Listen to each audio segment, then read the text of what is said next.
Welcome back to Windworks. I'm David, and today we're stepping into the dusty cinematic world of Ennio Morricone with Once Upon a Time in the West. It's an iconic soundtrack, and thanks to John Glenesk Mortimer's arrangement, we get to bring that sweeping spaghetti western atmosphere to the concert stage. What can you tell me about Morricone, Jenny? Morricone was the undisputed master of film scoring, especially with Sergio Leone's westerns. Once Upon a Time in the West came out in 1968, and the score is hauntingly beautiful. Instead of going full guns blazing with galloping rhythms, Morricone leans into stillness, atmosphere, and emotional weight. That's what makes this piece so special for us as players. Absolutely. One of the most striking features is the use of long, sustained lines, especially in the main theme, which was originally written for soprano voice, played in the film by Etta del Orso. In our arrangement, those soaring lines often fall to flutes, clarinets, and even horns, so players breathe deeply, think like singers, and don't be afraid to shape every phrase with a vocal quality. And don't forget the contrast. Morricone loved combining tenderness with raw grit. You'll hear lyrical melodies, but also unsettling harmonies, unexpected pauses, and that sense of tension just hanging in the air.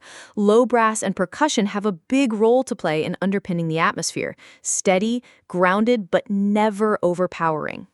A practical tip here, watch the dynamics. This arrangement thrives on subtle shifts. If everyone plays mezzo forte all the way through, we'll lose the story. Think of it like a camera zooming in and out, sometimes intimate, sometimes panoramic. And speaking of story, remember that this music isn't just notes, it's characters. The theme represents nostalgia, loss, and resilience on the frontier. So when you play, picture that lonely desert town or a train pulling slowly into the station. That imagery will help you bring emotional depth to your part.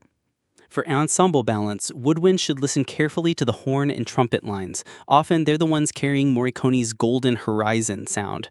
Percussionists, less is more. Every strike of the bass drum or cymbal should feel inevitable, not casual. And for the audience, this piece is a chance to sink into that cinematic world. As players, we should aim for spaciousness. Don't rush.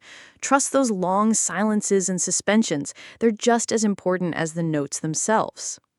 So, to wrap up, channel your inner film actor, think vocally, balance carefully, and above all, tell the story. If we do that, Once Upon a Time in the West will transport everyone in the hall straight into Leone's wide, dusty landscapes. Thanks, David. I'm looking forward to hearing that.